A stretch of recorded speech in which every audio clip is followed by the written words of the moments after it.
네, 3부 예배를 드린 여러분을 주님의 이름으로 환영하고 축복합니다. 오늘 우리에게 주신 하나님의 말씀은 마태복음 3장 1절부터 8절입니다. 제가 읽겠습니다. 그 무렵 세례자 요한이 나타나서 유대 광야에서 전도를 시작하였습니다. 요한은 이렇게 말했습니다.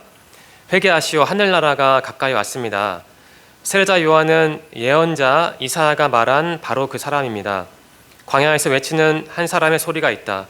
주님의 길을 준비하고 주님의 길을 곧게 펴라. 요한은 낙타털로 만든 옷을 입고 허리에 가죽띠를 둘렀습니다. 그는 메뚜기와 들에서 나는 꿀을 먹고 살았습니다. 예루살렘과 유대 지방과 요단강 주변에 사는 사람들이 모두 요한에게 나왔습니다. 그들은 자신이 지은 죄를 고백하고 요단강에서 요한에게 세례를 받았습니다. 수많은 바리새파 사람과 사두개파 사람들이 세례를 받으러 왔습니다. 요한은 그들을 보고 이렇게 말했습니다. 독사의 자식들아, 누가 너희들에게 다가올 하나님의 벌을 피하라고 일러 주었느냐? 너희는 회개의 열매를 맺어라. 여러분, 지금까지 살아오면서 좀 막막하고 절망적인 경험을 한 적이 있죠. 승현 형제도 그러한 경험을 한 적이 있습니까? 있죠. 네. 저도 그러한 적이 있는데요. 벌써 25년도 지난 일인데 제가 지원했던 대학에서 탈락한 다음에 저는 참 막막했고 절망감을 느낄 수밖에 없었습니다. 그뿐만이 아니죠. 저의 인간적인 부족함이나 무능함을 볼 때 저는 어떤 무력감이나 그런 절망감을 느끼기도 합니다. 제 생각에는요, 사람을 절망에 빠뜨리는 건 크게 나누면 두 가지 같습니다. 하나는 환경이죠. 가령 경제적인 문제가 그 중에 하나겠죠. 또 다른 하나는 제 생각에 마음인 것 같습니다. 내가 나의 환경과 나 자신을 바라보는 그 마음이 나를 절망감에 빠뜨릴 수도 있고 반대로 희망을 줄 수도 있죠. 자, 그러면 질문을 바꿔보겠습니다. 여러분, 지금까지 살아오면서 절망을 느낀 적도 있지만 희망을 느낀 적도 분명히 있지 않나요? 네, 승현 형제 또 질문해서 미안한데 그런 적도 있죠. 네. 희망 역시 그 근원은 두 가지 아니겠어요? 하나는 환경이고 다른 하나는 마음이죠. 사실 저는 지금까지 살아오면서 특히 청년 시절에 희망보다는 절망을 더 많이 느낀 것 같습니다. 제 환경이 열악했기 때문에 그런 것 같기도 하고, 무엇보다 제가 제 환경과 제 자신을 해석하는 그 눈이 너무 좁았기 때문에 절망을 많이 느꼈던 것 같아요. 돌아보니까요. 제가 예전에 설교 시간에 인용한 영화가 있습니다. 좀 오래된 영화인데 아마 이창주 집사님 아실 것 같은데 1995년도에 개봉한 쇼생크 탈출이라는 영화가 있습니다. 혹시 모르시죠? 청년들은 모르시죠? 네. 여러분이 잘 아는 그 모건 프리먼이라는 배우가 나왔고 그분의 상대 배우가 팀 로빈스라는 배우였죠. 팀 로빈스는 그 영화상에서 앤디라는 이름으로 등장했습니다. 그 팀 로빈스가, 앤디가 그 모건 프리먼에게 편지를 썼거든요. 영화 말미에. 그 편지의 일부 내용을 제가 읽어드릴게요. 희망은 좋은 거예요. 어쩌면 가장 좋은 것일지도 몰라요. 좋은 것은 결코 사라지지 않죠. 이런 편지를 써서 보냈죠. 어디에 묻어놨는데 모건 프리먼이 그 장소에 가서 그 편지를 보는 그런 장면이 있었습니다. 모건 프리먼은 영화상에서 레드라는 사람으로 나왔죠. 레드는 정말 수십 년 동안 그 감옥 생활을 했어요. 그러니까 감옥 생활에 그냥 젖어버려서 자신이 감옥을 나갈 수 있다는 생각을 아예 하지를 못했죠. 하지만 반대로 앤디, 팀 로빈스라는 배우는 끊임없이 감옥을 나가고자 했죠. 비록 몸은 갇혀 있었지만 마음은 자유를 추구했던 거예요. 그러한 앤디에게 그 자유에 이르는 통로가 제가 볼 땐 바로 희망이었습니다. 저는 그걸 느꼈어요. 여러분, 단테 신곡이라는 작품을 읽어보셨나 모르겠네요. 이러한 말이 있습니다. 여기에 들어오는 당신들은 모든 희망을 버려라 라는 말이 있죠. 이 문장에서 여기에 해당하는 게 바로 지옥입니다. 이 부분은 그 단테의 신곡에서 지옥편에 해당하는 문장이거든요. 그러니까 지옥은 희망이 없는 곳이라는 뜻이죠. 희망 고문이라는 좀 표독스러운, 제가 별로 좋아하지 않는 표현이 있긴 하지만 사실 절망보다는 희망이 낫습니다. 100배 이상 낫습니다. 근데 희망은 좋은 건데, 그렇다면 여러분과 저는 그 희망을 어디에서 얻어야 할까요? 돈에서 희망을 얻을 수 있고, 인간관계에서 얻을 수 있고, 또한 나의 목표가 이루어지면 희망을 얻을 수 있는데, 물론 다 중요하죠. 그런 걸 우리가 어떻게 다 부정하고 그런 게 다 필요하지 어떻게 다 부정하겠어요. 다만 우리는 그리스도인이니까 신앙적인 희망을 가장 먼저 그리고 가장 많이 누려야 하지 않겠습니까? 오늘은 대림절 셋째 주일입니다. 대림절은 성탄절 전 4주 동안 예수님의 오심과 다시 오심을 기다리는 절기죠. 그러니까 이 기간에 우리는 다른 것보다는 기다림이라는 주제를 진지하게 깊이 묵상해야 하는 거예요. 저는 지난 2주간 대림절을 나름대로 기념하면서 예수님이 어떠한 존재인지 특별히 그분의 정체성을 깊이 묵상했습니다. 그러니까 대림절 신앙은 달리 말하면 기다림의 신앙인데 기다린다는 게 좀 추상적이잖아요. 그래서 제가 좀 구체화하지 않았습니까? 예수님을 기다리는 대림절 신앙이란 그분의 정체성을 아는 신앙이 아니겠느냐라는 그러한 권면 혹은 제안을 드렸죠. 그러니까 저는 저의 묵상의 결과를 여러분과 공유를 한 겁니다. 정리를 하면 지지난주에는 그 예수님을 기다리는 대림절 신앙은 이렇게 정리했죠.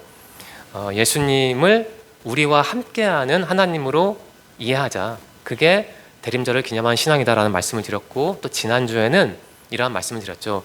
예수님을 우리의 죄를 용서하는 하나님으로 믿자. 그게 바로 대림절을 기념한 신앙이다라는 그러한 권면의 말씀을 드렸습니다. 달리 말하면 저는 지지난주와 지난주를 통해서 예수님이 하나님이다. 우리가 그것을 알고 믿고 또 그 믿은 대로 일상을 살아야 한다. 그러한 권면을 드린 겁니다. 오늘 설교는 지난 두 번의 설교와 결은 좀 다릅니다. 물론 본질은 같지만요. 자, 오늘은 예수님을 기다리는 대림절 신앙을 좀 다른 개념으로 구체화하고 싶습니다. 이렇게 구체화해 볼까요? 예수님의 가르침, 그 핵심을 아는 게 대림절 신앙을 기념하는 그 기다림의 신앙이 아니겠는가라는 제안을, 권면을 여러분에게 드리고 싶습니다. 자꾸 질문해서 미안한데 승현 형제, 예수님의 가르침을 우리가 늘 중요하게 여기는데 그 예수님의 가르침의 핵심이 뭐라고 생각하십니까? 물론 여러 가지가 있는데요.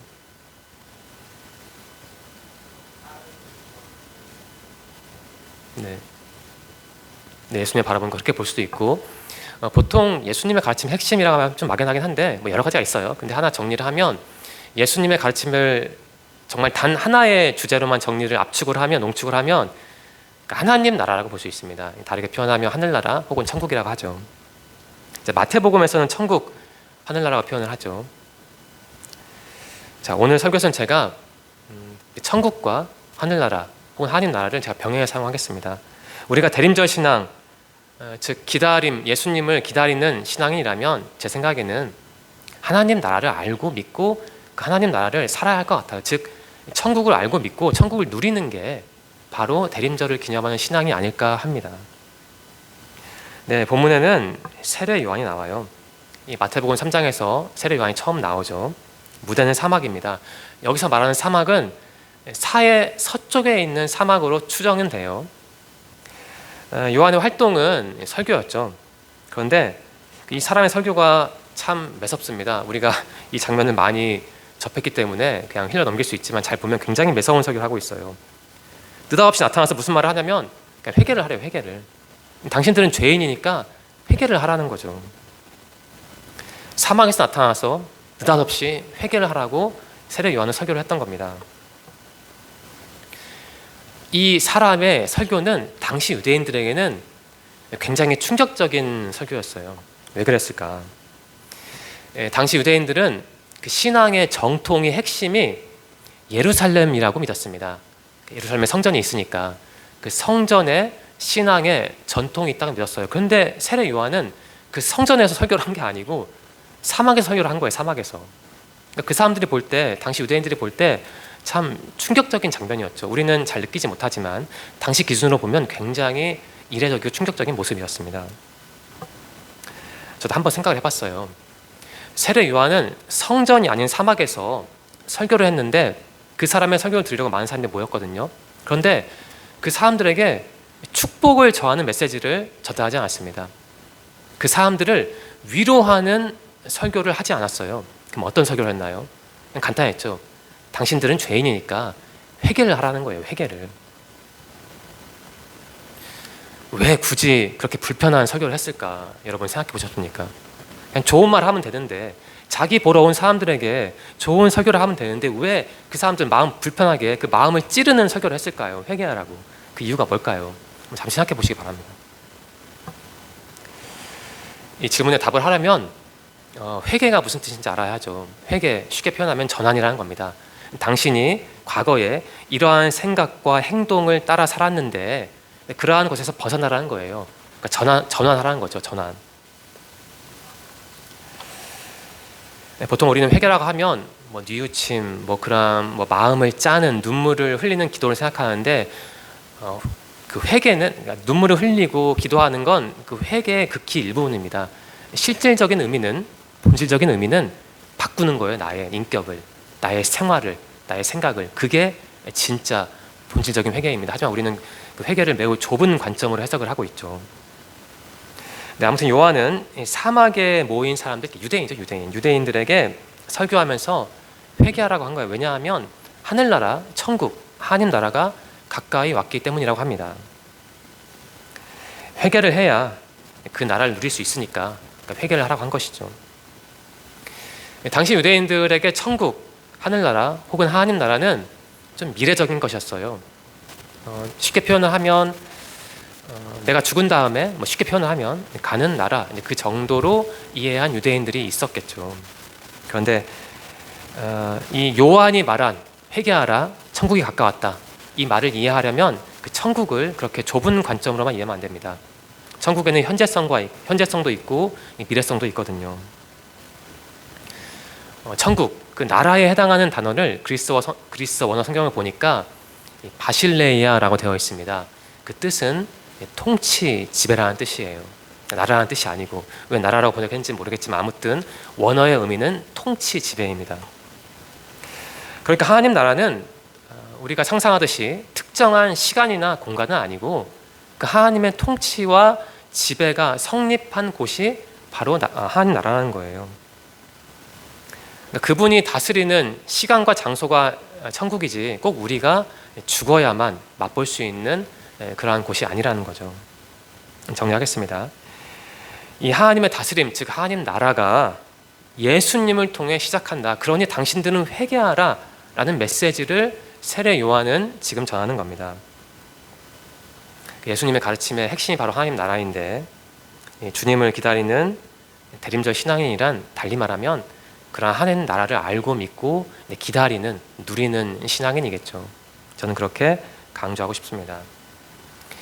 이 요한에 따르면 그 하나님 나라에 이르는 열쇠는, 요한이 열쇠라는 말을 하지 않았지만 표현을 하자면 열쇠는 회개라는 거예요. 회개. 삶의 방식을 바꿔야 한다는 거예요. 생각하는 방식을 전환하라는 거예요. 행동하는 방식을 뜯어 고치라는 거죠. 그러니까 회개 없이 하나님 나라를 누릴 수 없다는 겁니다. 하나님 나라를 누릴 수 없다면 희망도 없는 거죠. 달리 말하면 회개를 해야 하나님 나라도 누리고 희망을 누릴 수 있다는 거예요. 제 생각에는 가룟 유다가 그렇게 살았던 것 같습니다. 아마 그 사람은 주님을 이용해서 무언가를 얻으려 했던 것 같아요. 그게 무엇인지는 모르겠습니다. 돈이었는지 명예였는지 다른 무엇인지는 모르겠지만 아마 돈이었던 것 같은데요. 가룟 유다는 아마 그렇게 살았죠. 유다는 아무튼 주님 앞에서 회개하지 않았고 뭘 했나요? 그냥 주님을 이렇게 표현해도 되겠죠. 이용했던 거예요. 자기만의 목적을 위해서. 그러니까 회개하지 않았던 거죠. 회개하지 않으면, 그러니까 회개가 무엇인지 모르면 예수님과 주님과 좋은 관계를 맺을 수 없고, 그냥 관계를 맺을 수 없는 거에서 그치는 게 아니고 그분을 이용하는 거예요. 이용. 그래서 그 사람의 마지막이 어땠습니까? 예수님을 이용하다가 그렇게 비참하게 죽어버렸죠. 가룟 유다만 그랬습니까? 여러분, 그 베드로를 위시해서 다른 제자들은 과연 회개를 했을까요? 예수님이 살아계실 때? 그렇지 않았습니다. 베드로나 다른 제자들에게, 가룟 유다를 제외한 제자들에게 예수님은 우리가 아는 그 예수님이 아니었어요. 우리가 아는 구원자 메시아가 아니었다니까요. 예수님이 부활하시기 전까지 제자들에게 예수님은 그냥 정치적인 지도자였어요. 자신들을 그 로마의 지배에서 해방시켜줄 지도자에 불과했죠. 좀 색다르게 표현하면 대통령이었던 겁니다. 그들은 예수님을 대통령으로 모셨던 거예요. 이용했던 거예요. 그것을 상징적으로 보여주는 장면이 있죠. 예수님께서 베드로에게 나는 이제 곧 죽어서 3일 뒤에 부활한다고 말했을 때 베드로가 굉장히 강력하게 항변하지 않습니까? 그러한 베드로를 향해 예수님은 사탄아라고 말을 했죠. 그게 당시 베드로의 제자들의 인식의 수준을 보여주는 거예요. 그 사람들은 예수님을 하나님을 여기지 않았고 믿지 않았고 단지 반복하면 자신들에게 어떤 이득을 줄 정치적인 리더로 봤던 겁니다. 그래서 예수님께서 간접적으로 그 점을 지적하시면서 베드로를 호통치던 비난했던 것이죠. 제자들은 예수님이 부활하기 전까지 쉽게 말하면 회개라는 걸 몰랐어요. 자신들을 뒤돌아보지 않았던 것이죠. 그 사람들은 예수님이라는 기준을 통해서 자신들의 인격과 행동과 생각과 그의 삶을 바꿀 생각을 전혀 하지 못했습니다. 대신에 뭘 했나요? 예수님을 이용해서 자신들의 영혼을, 삶을 살찌우려고 했죠. 앞서 회개는 전환이라는 말씀을 드렸습니다. 주님을 기준으로 삼아서 내 삶을 전환, 즉 바꾸지 않으면 하나님 나라를 누릴 수가 없는 거예요. 주님을 기준으로 삼고 내 생각과 행동을, 내 언어를, 내 글을 바꾸지 않으면 하나님 나라를 절대 누릴 수가 없는 겁니다. 그런 사람에게 천국은 너무 멀리 있는 것이죠. 그냥 미래에 있는 어떤 영역에 불과하겠죠. 예수님이 부활하기 전에 제자들이 이렇게 살았습니다. 천국을 모른 채 살았어요. 왜냐하면 회개를 몰랐으니까요. 저는 이 본문 말씀이 어떤 순서를 보여준다고 생각해요. 묵상 끝에 느낀 건데 여러분과 공유하고 싶습니다. 바로 이런 겁니다. 간단해요. 회개를 하고 하나님 나라를 누린 다음에 진정한 희망을 누리는 것이죠. 본문 말씀은 그러한 순서로 전개되고 있는 거예요. 네, 요한의 설교로 돌아가겠습니다. 이 사람의 설교는 간단해요. 긴박했어요. 자신의 설교를 듣는 사람들이 예수님의 오심을 준비하기를 바랐던 거예요. 지금 우리는 예수님의 오심을 준비하고 있는데 어찌 보면 요한도 대림절을, 그 사람은 대림절을 몰랐지만 대림절을 지키는 사람이었던 거죠. 여러분, 지금 이 이야기의 시점을 기준으로 봅시다. 이 이야기가 지금 펼쳐지는 환경을, 상황을 기준으로 본다면 요한은 제 생각에 예수님의 진짜 제자 같아요. 예수님의 유일한 진짜 제자 같습니다. 베드로나 다른 제자들도, 예수님과 3년 동안 같이 했던 사람들도 예수님이 부활하신 다음에야, 바로 그 다음에야 예수님의 정체성을 제대로 알았거든요. 저분은 위대한 인물 정도가 아니고 하나님이었다라는 것을 알았죠. 그래서 그 사람들은 자신들의 삶을 바쳤죠. 예수님이 부활하신 다음에. 달리 말하면 예수님이 부활하시기 전에는 베드로나 제자들은 예수님이 누구신지도 몰랐고 예수님께 제대로 헌신한 것도 아니었어요. 그런데 지금 이 요한을 보십시오. 이 요한은 예수님이 누구신지 정확하게 알고 있잖아요. 그분의 정체성을 정확하게 파악하고 있잖아요. 그래서 저는 요한을 예수님의 제자라고, 이 제자라는 단어를 사용해서 표현했던 겁니다. 물론 요한을 예수님의 제자라고 표현하는 건 무리가 있어요. 신앙적으로 봐도 논리적으로 봐도 옳지 않죠. 왜냐하면 요한이 예수님을 추종한 건 아니에요. 예수님을 따라다닌 건 아니죠. 대신 예수님의 오심을 예고한 거니까 그러한 점에서 볼 때 요한을 두고 예수님의 제자라는 말을 사용하는 것은 옳지는 않긴 합니다. 하지만 제가 그 제자라는 단어를 사용한 이유가 있어요. 제가 강조하고 싶은 바가 있기 때문입니다. 앞에서 말씀드렸는데 요한이 예수님의 정체성을 어쩌면 유일하게 알고 있기 때문입니다. 그걸 우리가 어떻게 증명할 수 있을까요? 간단해요. 지금 이 사람이 설교한 내용이 뭡니까? 물론 예수의 오심을 준비하는 것이지만 그 핵심은 하나님 나라예요. 천국이에요. 천국이 가까이 왔으니 회개하라는 거죠. 그러니까 이 사람의 설교의 핵심은 하나님 나라인 거예요. 하나님 나라를 알고 믿고 전하는 사람은 예수님을 제대로 알고 있는 사람이죠. 이제 제가 그러한 점에서 세례 요한이 예수님의 정체성을 알고 있는 사람이라고 말씀드린 거고, 바로 그러한 점에서 세례 요한은 예수님의 진정한 제자, 유일한 제자라고 강조를 했던 겁니다. 주님의 직계 제자라는 사람들도 예수님의 정체성과 그분의 가르침의 핵심, 즉 하나님 나라를 이해하는데 무려 3년이 걸렸습니다. 그분 옆에서 모든 기적을 본 사람들도, 예수님의 말씀을 생생하게 들은 사람들도 그분을 이해하는데, 그분의 가르침을 제대로 파악하는데 무려 3년이나 걸렸다고요. 그런데 이 요한은 예수님을 추종한 사람도 아닌데 이미 다 알고 있었던 거예요. 제가 그래서 요한의 그러한 성숙함을 강조하고 싶어서 굳이 제자라는 단어를 사용했던 겁니다. 요한은 여러분과 저에게 모델 같은 사람이죠. 우리도 이렇게 살아야 합니다. 부활 전에 주님의 제자들처럼 산다는 건 좀 너무 안타까운 것이죠. 청년들에게 권면하고 싶은데 좀 듣기 불편해도 좀 기억해 주시기 바랍니다. 여러분과 제가 주님을 이용해서 잘 살려고 할 게 아니에요. 그렇게 살면 안 된다고요. 그럼 어떻게 살아야 할까요? 반대로 살아야죠. 나를 이용해서 주님을 섬겨야죠. 나의 몸과 마음과 꿈과 생각과 가진 예금과 적금을 이용해서 그분을 섬겨야지, 하나님 나라를 이룩해야지.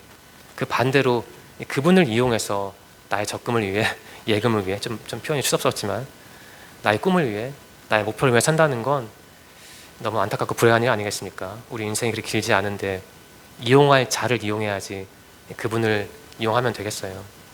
안 되는 것이죠. 대림절입니다. 이렇게 정리할게요. 회개하고 천국을 누리고, 그래서 희망을 향유해야 하는 절기라고 저는 정리하고 싶어요. 요한은 회개를 외쳤잖아요. 천국을 누리면서 살았어요. 그래서 이러한 희망의 설교를 할 수 있었던 겁니다. 이 사람의 설교를 희망의 설교라고 제가 정리하면 여러분 중에 어떤 분들은 반문할 수 있을 거예요. 어떻게 이것이 희망의 설교인가? 자, 보라. 당신들에겐 죄가 있습니다. 회개하라고 외치는데 이것은 굉장히 날카로운 설교지. 어떻게 이것을 희망의 설교라고 정리할 수 있는가라고 반문하실 수도 있는데, 물론 일리가 있습니다. 저는 제 해석을 말씀드린 건데요. 비록 요한의 설교가 겉으로 볼 때는 굉장히 날카롭습니다. 사람들의 마음을 찌르는 설교이죠. 하지만 그 이면을 보세요. 하나님 나라를 전파하고 있잖아요. 예수님의 오심을 준비하라고 하잖아요. 그게 희망의 설교이지 어떻게 그것을 표면적으로 보고 찌르는 설교라고 정리할 수 있겠어요. 이것은 아무리 생각해도 희망을 예고하는, 전파하는, 강조하는 설교예요. 저는 그렇게 말씀드리고 싶습니다. 또 역시 불편한 말씀을 드리고 싶은데, 청년들에게 여러분 참 말씀드리기 불편한데 여러분이 유튜브를 통해서 아마 이런저런 목사들의 설교를 찾아 들을 거예요. 제가 그러한 행위를 비판하는 게 아닙니다. 다만 말씀드리고 싶은 거 있는데, 내 귀에 좋은, 내 입에 단 설교를 찾아다닐 일이 아니에요. 여러분 마음에 슬슬 들어오는, 여러분의 마음을 녹이는 설교만 찾아 들을 게 아니라는 거예요. 내 마음을 후벼 파는 목사는, 그러한 설교를 하는 목사는 나쁜 놈이고, 나 듣기 좋은 설교를 하는 사람은 좋은 목사다. 혹시라도 이러한 생각을 조금이라도 하신다면 오늘 당장 그 생각 버리시기 바랍니다. 제가 유튜브의 순기능을 경시하는 게 아니고 말 잘하는 유명 목사님들을 무시하는 것도 절대로 아닙니다. 다만 말씀드리고 싶은 게 있어요. 가만히 보면 온갖 저렴한, 저도 그 중에 하나인데, 온갖 저렴한 설교가 넘치고 넘쳐납니다. 그 매체예요. 기독교 방송이라고 하는데, 기독교 도서라고 하는데, 간증을 한다고 하는데 가만히 들어보면 이래요. 도대체 저 사람들이 하나님을 전하는 건지, 하나님 나라를 전하는 건지, 아니면 사람들의 호주머니를 털려고 달콤한 독을 전달하는 건지 저는 잘 모르겠어요. 여러분은 그런 많은 설교를 보면서 간증을 들으면서 아무런 느낌을 갖지 못합니까? 그냥 다 좋아요. 아무런 그런 느끼는 게 없어요. 저는 그런 게 느껴지더라고요. 너무 순화된 설교를 한다. 사람들의 마음을 다치게 하지 않기 위해서 온갖 기교를 부린다. 그 사람들에게 해야 할 말을 하는 게 아니고 그 사람들이 원하는 말을 해주는구나. 저는 그것을 매번 그런 게 아니라, 모든 사람이 그렇다는 게 아니라 그런 것을 느낄 때가 간혹 있습니다. 여러분은 어떻습니까? 이 땅에 그런 일부 설교자들과는 다르게 지금 요한은 뭘 하고 있습니까? 이 사람은, 요한은 사람들을 긁어모으려 하지 않았어요. 자신의 명예와 돈을 추구하지 않았습니다. 그럼 뭘 했나요? 회개하라겠죠. 진짜 해야 할 말을 한 거예요. 자, 이 사람의 옷차림을 보십시오. 이 사람이 먹은 음식을 보십시오. 4절 다 아는 내용이지만 제가 다시 읽겠습니다. 요한은 낙타털로 만든 옷을 입고 허리에 가죽띠를 둘렀습니다. 그는 메뚜기와 들에서 나는 꿀을 먹고 살았습니다. 이런 표현이 있는데 여러분 다 아는 내용이지만 생각해 봅시다. 이게 뭘 의미합니까 지금? 이게 뭘 의미할까요? 왜 굳이 이 요한복음의 저자는 요한의 행색을 이렇게 자세하게 묘사할까요? 그 이유가 무엇이라고 생각하십니까? 간단해요. 메시지를 전달하는 거예요. 어떤 메시지인가요? 이 사람은 진짜 목사였다는 거예요. 그 메시지를 전달하려고 이렇게 구체적으로 표현을 한 겁니다. 요한은 진짜였다는 거예요. 가짜가 아니고. 이 사절은 하나의 상징이에요. 요한이 어떤 사람인지 보여주는 상징입니다. 사막에 살았다고 하잖아요. 화려한 예루살렘 성전을 놔두고 굳이 먼지 풀풀 날리는 사막에 살았던 거예요. 또 뭘 먹었습니까? 아주 값싼 음식을 먹었죠. 당시에 부패했던 그 예루살렘 성전 안에 있던 그 제사장들과는 완전히 다른 삶을 살았던 겁니다. 그것을 묘사하기 위해서 이렇게 자세하게 기록을 남긴 거예요. 오늘날 이 요한과 같은 설교자가 몇 명이나 될까요? 오해는 하지 마시기 바랍니다. 가난하게 살고 값싼 옷을 입고 음식을 하루에 한 끼 먹으면 진짜 목사고, 좋은 옷을 입고 좋은 식당에서 밥을 먹으면 가짜 목사, 그런 말씀 드린 게 아니고 전 다만 현실을 지적하는 거예요. 이 땅에 과연 이 요한과 같은 사람이 몇 명 있을까?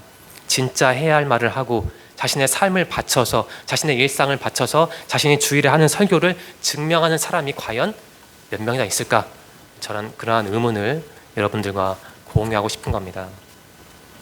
제 생각에는 이 요한과 같은 설교자, 즉 자신의 주일 설교와 일상을 일치시키는 설교자는 아주 많지는 않은 것 같아요. 저도 그 중에 그런 사람 아니긴 합니다만. 자, 여러분, 한국 교회가 많이 침체했다라는 말을 많이 듣지 않습니까? 침체라는 표현도 부족하긴 한데 그 이유가, 원인이 무엇이라고 생각하십니까?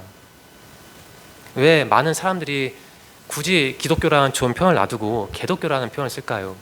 왜 우리가 무슨 잘못을 했다가 우리에게 이 개독교인이라는 말을 할까요? 그 이유가 있을 거 아닙니까? 그 사람들도 바보가 아닌데 쓸데없이 그런 말을 하겠어요. 그 이유가 뭘까요? 왜 목사들이 욕을 먹고 있습니까? 간단하죠. 제대로 회개하지 않았으니까요. 회개하지 않고 설교하고, 회개하지 않고 교회 오고, 회개하지 않고 양육하고, 회개하지 않고 가르치니 그 사람들이 그것을 보고 모르겠습니까? 다 알지, 보면. 그러니까 욕을 하는 거죠. 간단히 정리하면 목사들이 회개를 하지 않았기 때문에 여러분이 욕을 먹는 겁니다. 다르게 표현해 볼까요? 제가 제대로 된 삶을 살지 않기 때문에 여러분이 개독교인이라고 욕을 먹는 거예요. 오늘 설교의 핵심 메시지는 회개입니다. 앞에서 제가 회개를 어떤 전환이라는 표현으로 정리를 했는데 좀 다르게 표현해 볼까요? 회개는 쉽게 말하면 죄에서 돌아서서 하나님을 마주보는 겁니다. 그게 회개예요. 그 단어의 의미가 그래요. 구약에서는 회개란 약속의 하나님에게서 벗어난 나의 모습을 바꾸는 거예요. 그분께 나아가는 겁니다. 그게 회개입니다. 구약뿐만 아니라 신약에서 회개는 마찬가지 의미예요. 하나님을 붙잡는 거죠. 그러니까 요한의 설교를 들은 유대인들은 알아야 했습니다. 아, 내가 죄인이구나. 내가 정상이 아니구나. 내가 이상한 사람이구나, 나의 삶이 잘못됐구나, 이것을 알아야 했던 겁니다. 자신들의 태도와 행동을 모두 바꿔야 한다는 것을 그들은 알아야 했던 겁니다. 당시 유대인들에게 왜 요한이 굳이 그러한 설교를 했을까요? 이유가 있습니다. 당시 유대인들에게는 특권의식이 있었어요. 우리는 하나님의 자녀다. 그러한 의식에 완전히 푹 빠져 있었던 겁니다. 근데 요한은 그러한 사람들에게 나는 죄가 없어, 나는 하나님을 섬기고 있어, 그런 사람들에게 느닷없이 회개를 하라고 했던 거예요. 이게 무슨 말일까? 당신들은 하나님을 모르고 있다는 겁니다. 하나님을 안다고 말은 하지만 너희들은 그걸 몰라. 그 삶을 바꿔라는 말을 한 것이죠. 그러니까 얼마나 충격을 받았겠어요. 충격을 받은 사람도 있었겠지만 굉장히 속으로 부글부글 끓었던 사람도 있었겠죠. 너까짓 게 뭔데 나한테 회개를 하라고 해.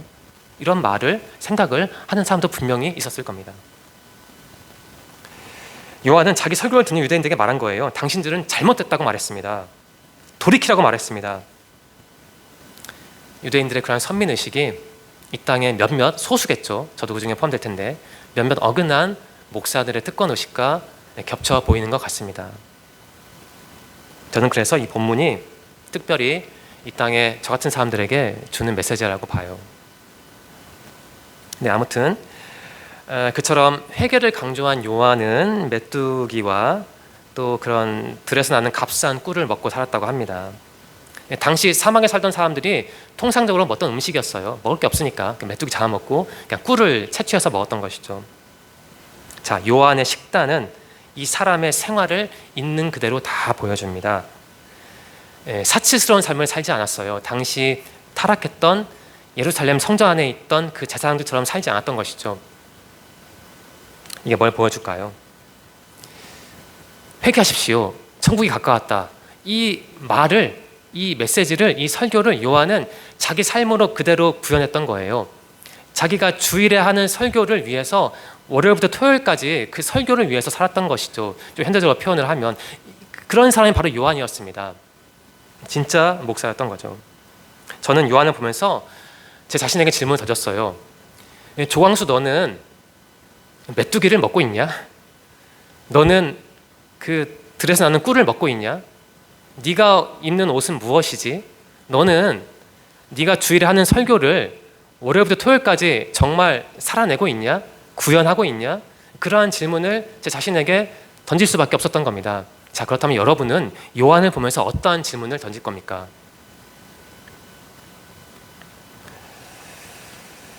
여러분의 일상은 주일의 일상과 비슷합니까?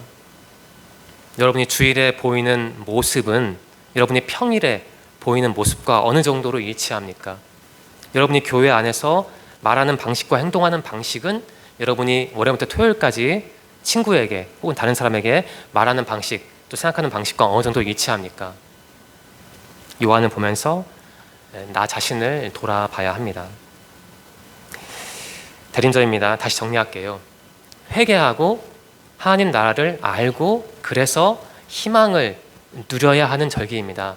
저는 그렇게 정리하고 싶어요. 제 정리니까 여러분 나름대로 정리해 보시고 좀 여과해서 듣기 바랍니다. 여러분, 이 기간에 질문을 해보세요. 나는 교회 안과 교회 밖에서 보이는 내 모습에 그러한 차이를 인식하고 있는가? 질문을 해보세요. 나는 천국을 누려야 하는 사람인데 그 천국을 통해 희망을 얻고 있는지, 그 천국을 다른 사람들에게 전파하고 있는지, 또 희망을 다른 사람들에게 전해주고 있는지 스스로에게 질문을 해보시라는 겁니다. 그리고 답을 해보세요. 네, 본문으로 돌아오겠습니다. 마지막 부분인데요. 제가 다시 5절부터 8절을 읽겠습니다. 잘 들어보십시오. 예루살렘과 유대 지방과 요단강 주변에 사는 사람들이 모두 요한에게 나왔습니다. 모두라는 표현이 나오네요. 그들은 자신이 지은 죄를 고백하고 요단강에서 요한에게 세례를 받았습니다. 수많은 바리새파 사람과 사두개파 사람들이 세례를 받으러 왔습니다. 요한은 그들을 보고 이렇게 말했습니다. 독사의 자식들아, 누가 너희들에게 다가올 하나님의 벌을 피하라고 일러주었느냐? 너희는 회개의 열매를 맺어라 라고 말을 하네요. 사람들은 이 사람의 설교를 듣고 다 회개를 했습니다. 그리고 세례를 받았습니다. 그런데요, 그날 그 자리에 참 특이하게도 이상한, 표현이 이상한데 이상한 사람들이 왔어요. 바리새파 사람들과 사두개파 사람들이 왔다고 합니다. 이 바리새인들은 당시 평신도 지도자들이었고, 사두개인들은 현대적으로 표현하면 목사들이었죠. 어쨌든 두 집단은 다 당시 유대인들을 다스렸던, 통제했던 지도층이었습니다. 그런 사람들이 굳이 왜 이 자리에 왔을까요? 여러분 생각해 보셨습니까? 그러니까 오지 않아도 되는데 왜 그 성전을 떠나서 이 사막에 왔을까요? 이 요한이라는 무명 설교자의 설교를 들으러 이 자리에 왔을까요? 좀 이상하지 않습니까? 이러한 견해도 가능하죠. 요한이 하도 특이한 짓을 하니까, 그러니까 지도부로서 이 사람이 어떤 말을 하나, 도대체 어떠한 인간인가 감시하러, 파악하러 왔을 수도 있죠. 또 다른 관점도 있죠. 어쨌든 그 자리에 많은 사람들이 모였으니까 당시 지도자였던 바리새인과 사두개인들은 그 사람들을 좀 포섭하기 위해서, 좀 표현이 심한데 그 사람들의 마음을 좀 돌리기 위해서 그 자리에 갔을 수도 있고, 또 이 기록에 따르면, 이 기록에 충실하면 이 바리새인들과 사두개인들은 정말 세례를 받으려고, 요한에게 세례를 받으려고 그 자리에 갔을 수도 있어요. 이제 무엇이 정답인지는 모르지만 어쨌든 그렇게 합리적으로 추론을 해볼 수 있는 겁니다. 자, 그렇다면 한번 가정을 해볼게요. 어쨌든 이 기록에 따르면 그 자리에 모인 모든 사람들이 세례를 받았다고 하니까 사두개인과 바리새인도 세례를 받은 것 같은데, 그렇다면 세례를 받으러 온 사두개인과 바리새인들에게 왜 굳이 요한은 독사의 자식들이라는 독한 말을 했을까요? 세례 받으러 왔으면 잘 왔습니다, 환영합니다 하고 세례를 주면 되는데 왜 굳이 그 사람들에게 그런 독한 말을 했을까요? 제 생각에는요, 이 사두개인과 바리새인들이 세례는 받았지만 제가 볼 때는 회개를 안 한 것 같아요. 그러니까 회개를 안 하고 세례만 받은 거죠. 이게 제 생각입니다. 그러니까 요한은 그걸 알고, 당신들이 회개를 해야 하는데 왜 세례만 받느냐, 그냥 하나님께 돌아서지 않고 하나님이 주는 은혜만 받으려 한 거 아니냐. 그러니까 아마 그러한 모습을 느꼈기 때문에 세례 요한이 저들의 그러한 위선적인 모습을 보면서 이런 뱀의 자식들아, 독사의 자식들아라는 그러한 강력한 비판을 가한 게 아닌가, 저는 그러한 생각을 했습니다. 여러분도 나름대로 한번 해석을 해보세요. 설교를 마치겠습니다. 벌써 대림절 3번째 주일이에요. 성탄절이 얼마 남지 않았습니다. 여러분, 이 대림절을 어떻게 보내고 계십니까? 잘 보내고 있습니까? 저는 오늘 여러분들에게 선물을 드렸습니다. 회개와 천국과 희망이라는 별로 돈도 안 되는 그런 선물을 묶어서 드렸어요. 어떻게 해요? 그 요한의 설교라는 박스에 담아서요.